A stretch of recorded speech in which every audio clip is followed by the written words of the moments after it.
नमस्कार, एनडीटीवी में आपका स्वागत है। मैं हूं संकेत उपाध्याय। चुनावी यात्रा करते करते करते पश्चिम से हवा का रुख देखते देखते देखते अब हम थोड़ा सा ईस्ट की तरफ आ रहे हैं।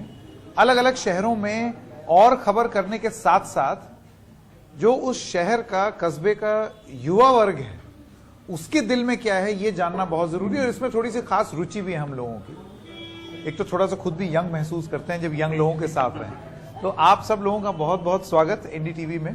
पहले शुरू करते हैं। देखिए, बन मस्का और चाय तो आई गई है, ये भी खाते खाते थोड़ा सा फ्रेंच फ्राइज भी है। मैं आप लोगों से पूछना चाहता हूं, ये बिल्कुल भी नहीं पूछूंगा कि आप किस पार्टी का समर्थन कर रहे हैं, लेकिन आपके हिसाब से चुनाव में मुद्दे क्या हैं। तो सबसे पहले आपसे शुरू करते हैं। सबसे बड़ा मुद्दा इस समय तो स्वास्थ्य। नाम पहले। मेरा नाम शिवानी है और मैं नोएडा से सिर्फ चुनाव के लिए अपना वोट आपका यहाँ पड़ता है। बिल्कुल, मेरा मतदान ये मेरा गृह जनपद है। जो शब्द मैंने आपसे ही सीखा है, ये मेरा गृह जनपद है और मैं अपना मतदान देने आई हूँ, क्योंकि अगर मुझे अपने शहर में, अपने स्टेट में कुछ बदलाव चाहिए तो सबसे पहले बदलाव मुझे लाना है और इसके लिए मैं मतदान देना चाहती हूँ। बहुत बढ़िया। आपका शुभ नाम?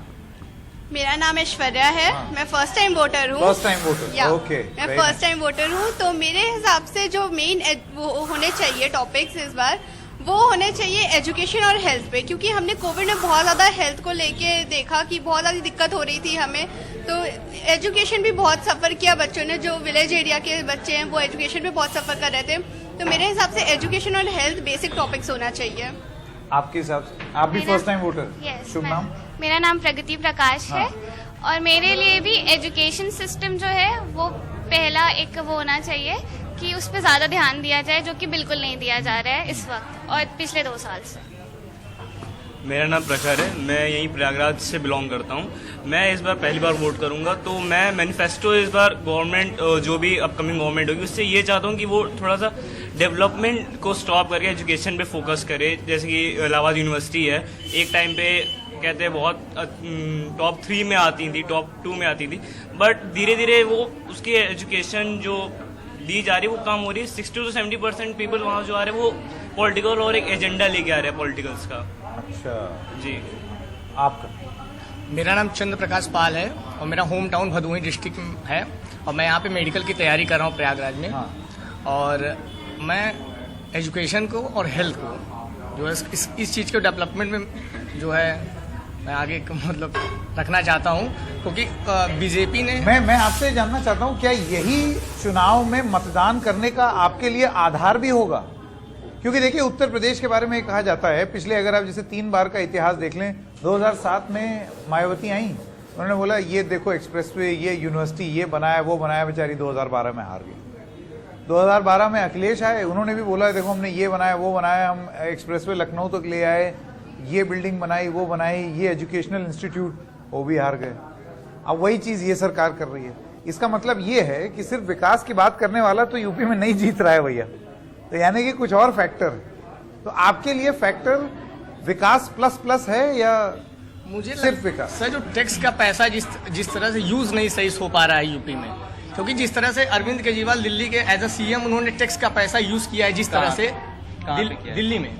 देखिए, दिल्ली की ज़्यादातर 4 से 5%, दिल्ली की 4 से 5% पॉपुलेशन ही टैक्स पेयर है, ठीक है। और उनके टैक्स से ही गरीबों का वो चलता है। जो आप बिजली फ्री कर रहे हैं तो वो एक फाइनेंशियली अमीर लोग हैं, उन्हीं के टैक्स से ही तो सबसे ज़्यादा न्यूट्रलाइज। ऐसी बात नहीं कि केवल दिल्ली गवर्नमेंट कर रही है। हिंदुस्तान के 5% टैक्स पेयर, वो उनका सारा टैक्स हर एक अच्छी जगह पे ही जा रहा है। इससे पहले आप देखेंगे मायावती की सरकार में केवल लखनऊ में काम हुआ और कहीं भी नहीं काम हुआ। अखिलेश यादव के टाइम पे क्या हुआ कि केवल वो मस्जिद की दीवारें बनी है, ठीक है, और कहाँ काम हुआ है इससे पहले?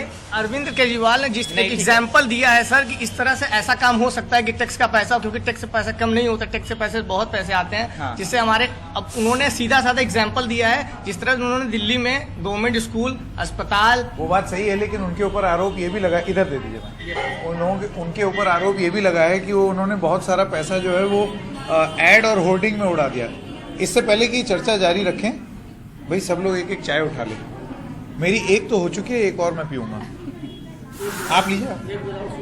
हाँ ठीक, नहीं मेरी विदाउट शुगर वो वाली लाइए।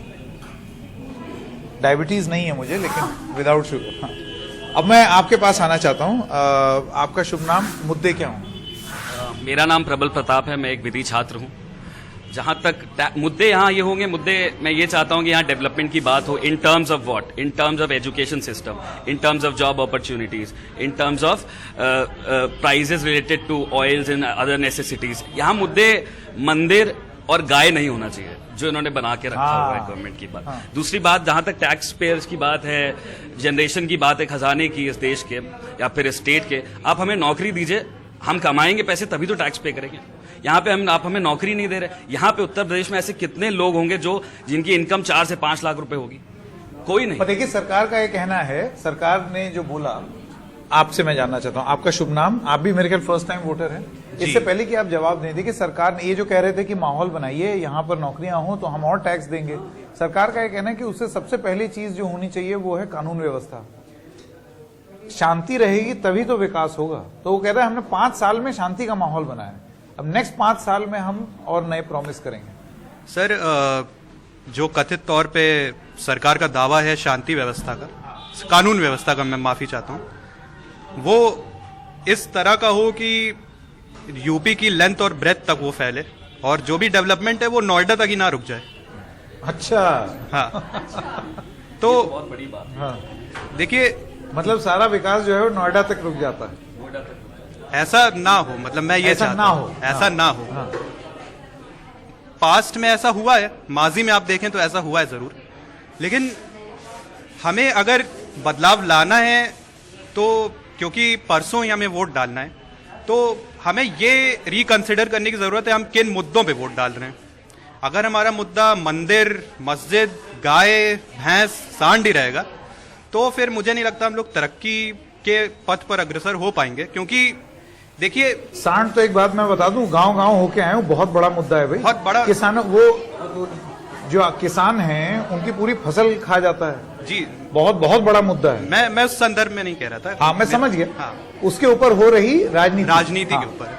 तो अब अगर नेताओं के ही मन में ये विषय रहेगा कि अब हमें चुन के ही इस वजह से भेजा जा रहा है, तो हम ये काम करें भी क्यों?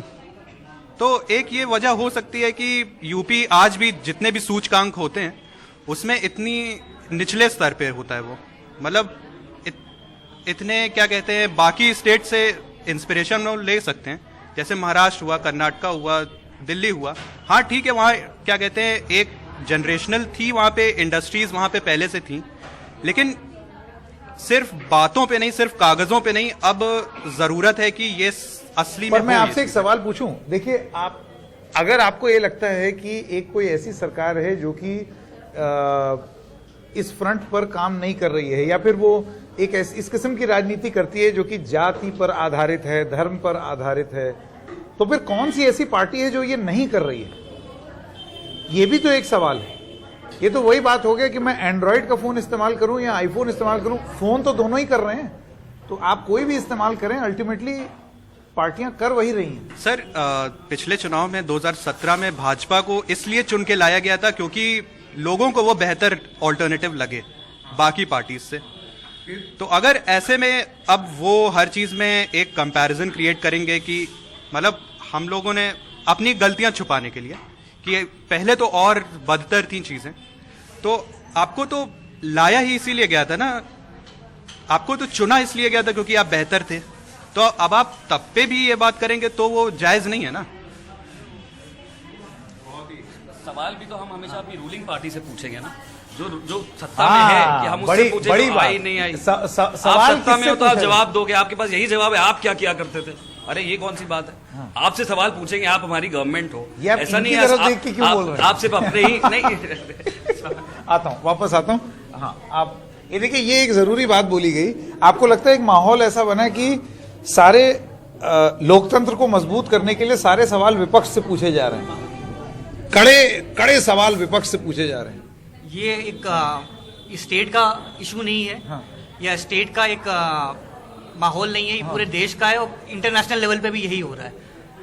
मतलब कि लोग लोकतंत्र को, ये एक ट्रेंड हो गया कि लोग अब लोकतंत्र को बचाने के लिए विपक्ष से कड़े सवाल पूछते हैं। ठीक है, कड़े सवाल पूछ रहे हैं, तो ये एक माहौल बन गया है। इसके बारे में टिप्पणी करना सही नहीं है, और जितने लोग उतनी बातें।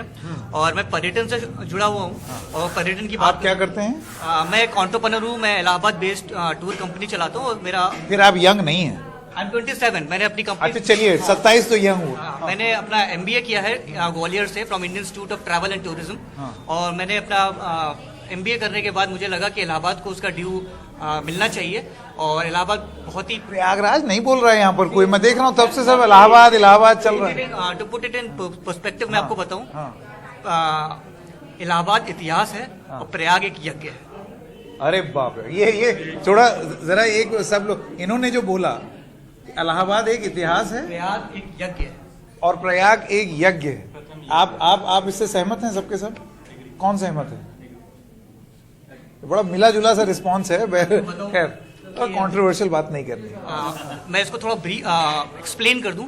मैंने इलाहाबाद को इतिहास इसलिए बताया क्योंकि जितने भी रिकॉर्ड्स हैं, डॉक्यूमेंट्स हैं, उसमें इस शहर का नाम इलाहाबाद का जिक्र है। और जब हम प्रयाग की बात करते हैं, जो हमारी हिंदू स्क्रिप्चर्स हैं, प्रयाग का मतलब है जहाँ प्रथम यज्ञ हुआ था, जहाँ प्लेस ऑफ ऑफरिंग्स, प्रथम यज्ञ। जब सृष्टि की रचना की ब्रह्मा जी ने, तो उन्होंने इस प्रयाग की धरती पर प्रथम यज्ञ किया। तो जब हिंदू स्क्रिप्चर्स की बात करते हैं तो हम यज्ञ की बात करेंगे। इसलिए प्रयाग इतिहास, इलाहाबाद इतिहास है और प्रयाग एक यज्ञ है। तो इलाहाबाद और प्रयाग हमेशा को एग्जिस्टेंस में रहे हैं, और ये हमेशा है, ये ऐसा रहेंगे। नाम बदल जाए तब भी, नाम बदल जाए तब भी। आज हम जो जहाँ बैठे हैं, ये हम इलाहाबाद में बैठे हैं। ये कैनिंगटन हुआ करता था, सिविल लाइंस एरिया है इलाहाबाद का, बहुत ही पॉश इलाका है। यहाँ कुल 8 गांव हुआ करते थे, और शहर का एक पुराना शहर था, वो आपको चौक में मिलेगा, दारागंज में मिलेगा। तो दारागंज का एरिया है वो प्रयाग से जुड़ा हुआ है, जहाँ संगम होता है। इस शहर में 8 गांव हुआ करते थे, जिनको अंग्रेजों ने उजाड़ के सिविल लाइंस बनाए और नए नेबरहुड्स बनाए। ये जॉर्ज टाउन और टैगोर टाउन सिविल लाइंस का एक जंक्शन है। तो ये हमारा इलाहाबाद है, और जब आप संगम पे जाएंगे तो वो आपको प्रयाग मिलेगा जी। हम लोग इलाहाबादी हैं। अच्छा, और जब हम संगम पे प्रयागराजी नहीं होंगे, प्रयागवासी होंगे। प्रयागवासी, अच्छा, ये बहुत इम्पोर्टेंट है। ये बहुत इम्पोर्टेंट है मेंशन करना कि हम लोगों में जो खून है वो इलाहाबादी खून है, लेकिन जो हम लोग की सोच है वो एक प्रयागवासी की सोच है। जो स्पिरिचुअल, जिसको अलग अलग नहीं किया जा सकता, अलग नहीं किया जा सकता। बहुत महत्वपूर्ण बात। मैं आपसे जानना चाहता हूँ, आपका विषय रहा है हेरिटेज बचाना। आपको क्यों लगता है कि ये रेलेवेंट है? क्योंकि चुनाव में तो मुझे नहीं लगता है इसको बहुत ज्यादा तवज्जो दी जाती है। देखिए, हम एक लोकल रिप्रेजेंटेटिव को वोट कर रहे हैं, एंड हमारा एक ये भी मोटिव होना चाहिए कि हमारा सिटी कैसे प्रोजेक्ट हो रहा है। हमारा सिटी सिर्फ एक होली प्लेस नहीं है। यहाँ आपका लार्जेस्ट हाई कोर्ट है इंडिया का, आपका यूनिवर्सिटी है, आपके इसके काफ़ी इंस्टीट्यूशंस हैं। प्रयाग संगीत समिति नेशनल रिप्यूट का है, बट कौन चर्चा करता है, उसको हाईलाइट कौन करता है? हिंदी साहित्य सम्मेलन का आप जाके हाल देखें तो जो ऐसे इंस्टीट्यूशंस हैं, जो बाकी चीज़ें हैं, इलाहाबाद की जो आइडेंटिटी रही है ओवर द ईयर्स, उस पर भी फोकस होना चाहिए। ये एक लोकल इशू है, हम लोकल रिप्रेजेंटेटिव से इस पर क्वेश्चन कर सकते हैं। होता क्या है कि आप उसको ब्लेम करेंगे, वो किसी और को ब्लेम करेंगे। हम आपसे क्वेश्चन पूछ रहे हैं। मैं कहता हूँ बीजेपी आए, कांग्रेस आए, कोई भी आए, but at least have the courage to answer the questions. आप आंसर ही नहीं करेंगे तो पब्लिक आपको कैसे चुने? हमने प्रयाग और इलाहाबाद के बारे में बात करी, तो ये लिटरेरी कैपिटल रहा है हमेशा से। और आपके ठीक 100 मीटर पे यहाँ भारद्वाज आश्रम है, और 300 मीटर पे इलाहाबाद यूनिवर्सिटी है, और इलाहाबाद यूनिवर्सिटी के ठीक सामने रुडयार्ड किपलिंग का घर है। तो आप ठीक अभी मैं आपसे दरख्वास्त करूंगा कि आप वहाँ जाके विजिट करें। बहुत ही दयनीय स्थिति में है रुडयार्ड किपलिंग का। एक किपलिंग सोसाइटी थी इंग्लैंड की, इंटरनेशनल सोसाइटी, जिसने एक प्लाक वहाँ सेटअप किया है, और वहाँ पर रुडयार्ड किपलिंग का घर है। और आप भारद्वाज आश्रम जाइए तो भारद्वाज आश्रम का डेवलपमेंट हुआ है, प्रमोशन हुआ है, हेरिटेज प्लाक लगा है, वेबसाइट्स पे नाम है, उत्तर प्रदेश पर्यटन की वेबसाइट जो है, और कई प्रमोशनल जो भी कैंपेन्स रहे। तो आपका ये कहना है कि जो धरोहर है वो सारी धरोहर का ध्यान रखा जाए, सिर्फ एक धरोहर का नहीं। एक होलसम डेवलपमेंट होना चाहिए, और पैरेलली दोनों को साथ में लेके चलना चाहिए। एक ये चीज हो जाती है कि भाई ये इस धर्म से रिलेटेड है, वो उस धर्म से रिलेटेड है, या मुगल से रिलेटेड है, तो हम इस पे फोकस नहीं करेंगे, हम दूसरी चीज पे। मैं कह रहा हूँ आप सारी चीजों पे फोकस करिए, बिकॉज इलाहाबाद की बहुत परतें हैं। आप ये नहीं कह सकते कि ये सिर्फ हिंदुओं से जुड़ा है या मुगलों से जुड़ा है। बाद में ब्रिटिशर्स आए, उन्होंने अपनी बहुत लेगेसी, बहुत इलाहाबाद में इंस्टीट्यूशन, स्कूल्स खोले हैं, उनकी अलग इंपॉर्टेंस रही है सिटी को एजुकेट करने में। जो पुराने चर्चेज हैं उन पे भी फोकस करिए। आपने कुंभ को तो नो डाउट बहुत अच्छा बना दिया, अच्छे स्तर पे कर दिया। तो सारी संस्कृति जो है उसको आप बचा करके रखें। हाँ, स्मार्ट सिटी के नाम पे जो हेरिटेज होता है, आप उस पे फोकस नहीं करते। ये लगता है कि रोड वाइडनिंग में आ रहा है, इसको तोड़ दो। कंसल्ट एंड एक्सपर्ट, आप एक्सपर्ट से बात करिए।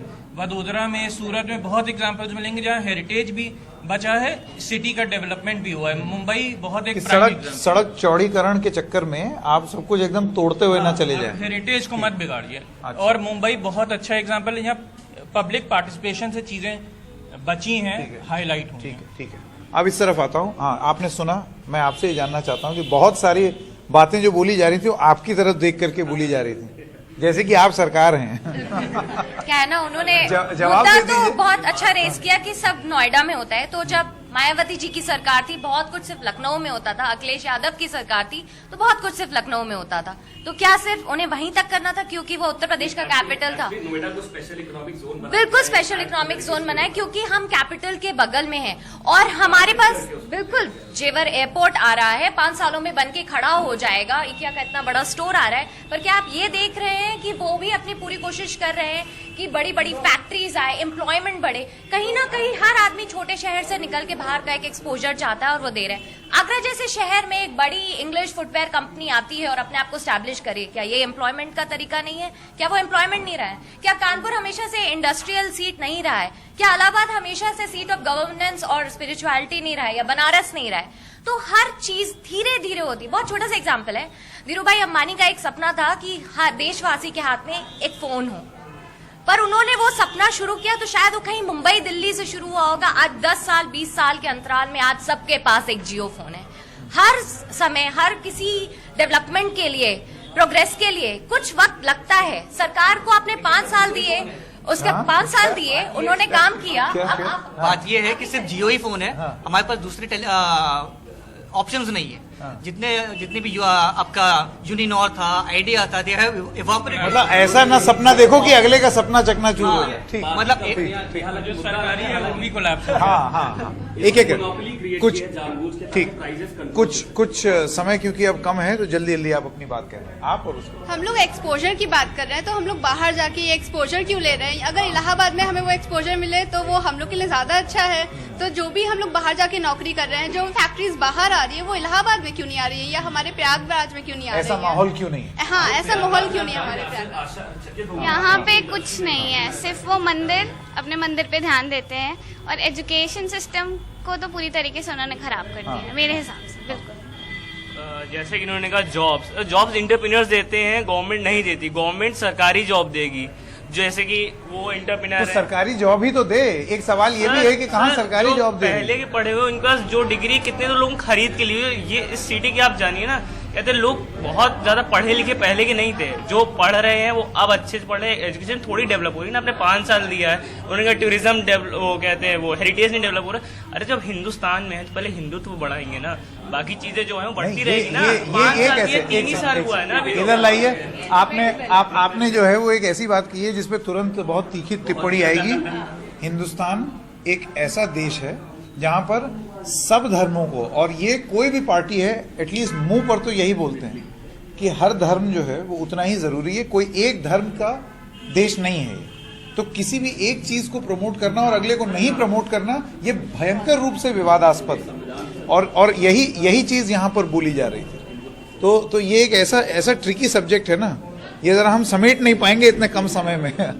लेकिन एक चीज जो जरूरी जो यहाँ से निकल करके आई वो ये थी कि आप सब इस चीज को मानते हैं कि शिक्षा और स्वास्थ्य, इन दोनों चीजों को आगे रख कर ही काम होना चाहिए आगे, और संभवतः आगे चल के मतदान भी इसी चीज पर होगा। उत्तर प्रदेश जाना नहीं चाहता है इस तरीके से मतदान करने के लिए, लेकिन आपकी बात सुन करके ऐसा महसूस होता है कि हो सकता है ऐसा हो। चाहे इस चुनाव में या आगे। आप सब लोगों का बहुत बहुत धन्यवाद हमारे साथ जुड़ने। Thank you. for having us.